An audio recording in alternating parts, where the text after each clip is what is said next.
If you believe what you've heard in school textbooks or late-night debates, you might think the Catholic Church has always been at odds with science, as if Galileo was just the beginning of a long war. But that story is wrong. Not just biased, factually, historically, and theologically wrong. Hi, my name is Arthur, and this is The Real History. This is how the Church built science. Before we begin, do us a favor. Like, share, and subscribe to help spread truth in a world filled with noise. YouTube doesn't always push content like this, so your click makes a difference.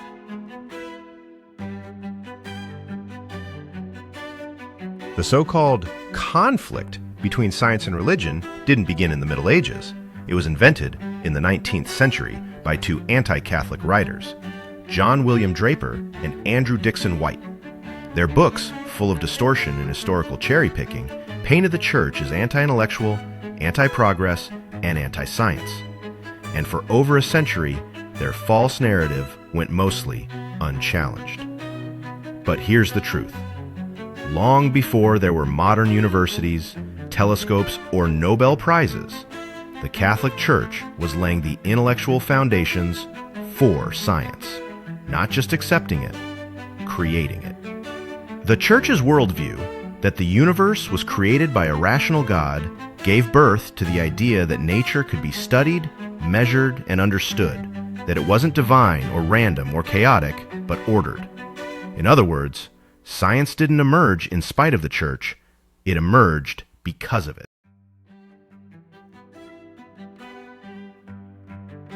At the heart of Catholic theology is a belief in both faith and reason, not one against the other. The Church teaches that truth cannot contradict truth, because both revelation and scientific observation come from the same divine author.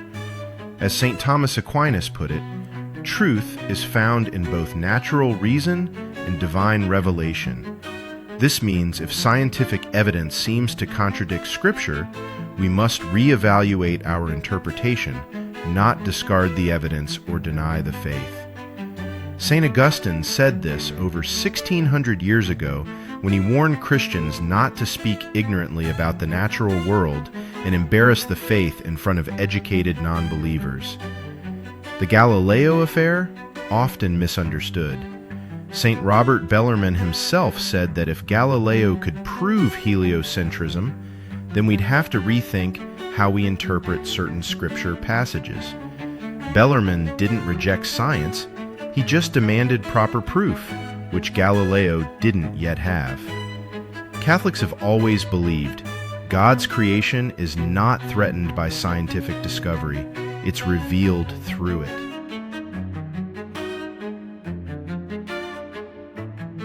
Let's talk about real scientists, faithful Catholics whose discoveries changed the world. Father Gregor Mendel, an Augustinian monk, was the father of modern genetics. Father Georges Lemaître, a Belgian priest, proposed the Big Bang Theory, a term coined by skeptics to mock his idea. He didn't see a conflict with Genesis, he saw harmony. Evangelista Torricelli, inventor of the barometer, laid the groundwork for fluid dynamics. Blaise Pascal, mathematician and theologian, helped create probability theory and early calculators.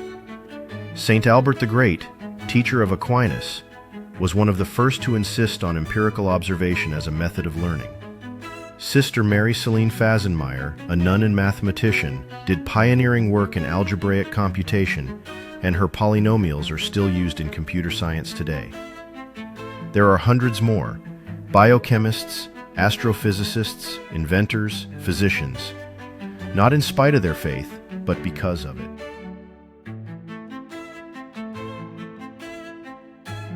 The Church didn't just produce scientists, it built the very infrastructure that made science possible.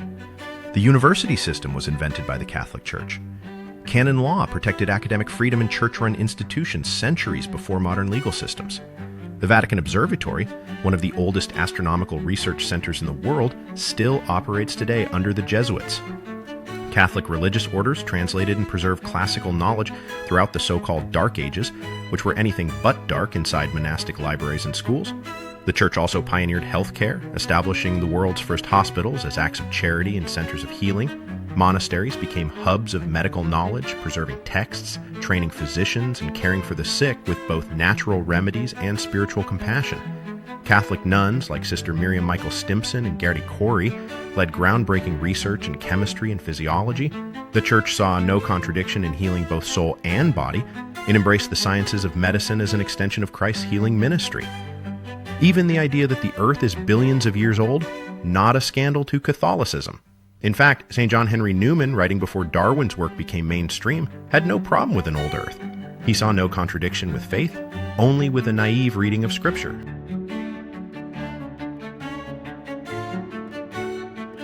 Much of the perceived war between faith and science comes not from Catholicism, but from modern creationism, a movement born largely in fundamentalist Protestant circles. Young Earth creationism, the denial of evolutionary biology, and a strict literalism about Genesis are not Catholic positions. In fact, they're distortions of both theology and science. Catholic tradition teaches that God works through secondary causes, that is, natural processes. As St. Augustine wrote, the world was created with seminal principles, the potential for life already embedded within nature, needing only time and occasion to unfold. This respect for nature's integrity is what makes science possible. If God is constantly overriding the natural order with miracles, there's no point in studying it. But if creation is stable, consistent, and intelligible, then the scientific method becomes a way of honoring God's design.